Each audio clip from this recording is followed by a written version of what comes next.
An exciting day, an emotional day, an historic day. All those adjectives fit. So let's get some analysis from our senior Washington editor, Rick Klein, is here. And Rick, I think a lot of people want to know, can they get anything done in Washington now? Pretty much everything stays the same, but you hear this bipartisan tone. The president already saying that he's going to invite Romney to have a discussion to talk about some ideas. The voters did not give President Obama a mandate, but what he can do now is create that mandate.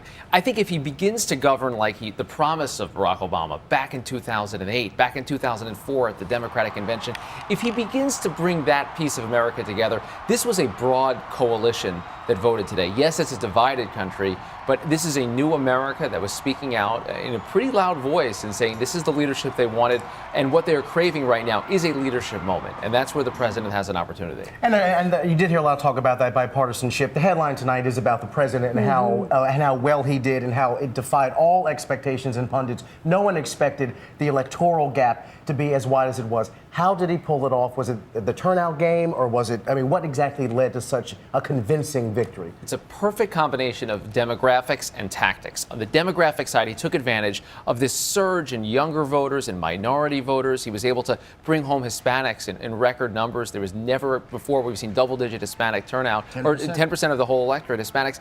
And then on top of that, tactics, because what delivered for him in the upper Midwest were the old reliable white working-class voters, and he did that by destroying the other side and deploying his resources to try to define the other guy before he had a chance to hit him. And fascinating stat here, the president won tonight with the least support of white men of any other president ever in the history of the country. What does the election, when you look at the marijuana issue, look at the gay marriage issue, look at the Latino issue, we are at a very distinct point culturally, politically, and socially, and demographically in this country. That's right. And I think you saw a sort of revenge of the middle here in a lot of ways. On the social and cultural issues, you had a lot of voters coming out and saying that's not the party that we wanted. This wasn't the extremes of the party who were dictating it. President Obama accused of being a liberal, all that, but this was, I think, the vast middle of the country coming together and ultimately rejecting where the Republican Party has been going over the last couple of years. Do you think out of this, the Republican Party has to look at themselves in the mirror and take a really hard look, because you look at exactly who the president got great support from, 38 points with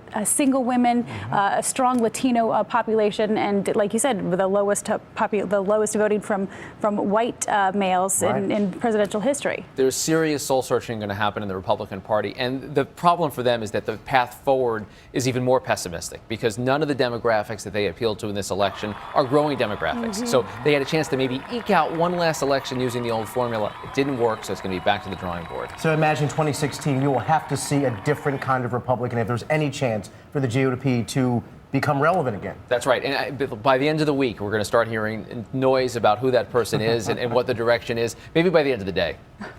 Rubio, Chris Christie. Exactly. That's right, exactly. How likely do you think the bipartisanship will happen, particularly with the fiscal cliff at the end of the year? That's issue number one. That's right. This is this time bomb that's ready to detonate, but I do think the president has a chance here. If he comes forward quickly and says, this is my solution, and get the public behind him, begin to use the presidency in ways he didn't over the last 4 years, then you've got a chance to try to break something. Otherwise, we have the same Congress, the same president, not a lot of people optimistic that things will change. Exactly. He is the man, the myth, the legend, Rick Klein, our Washington senior editor. Thank you.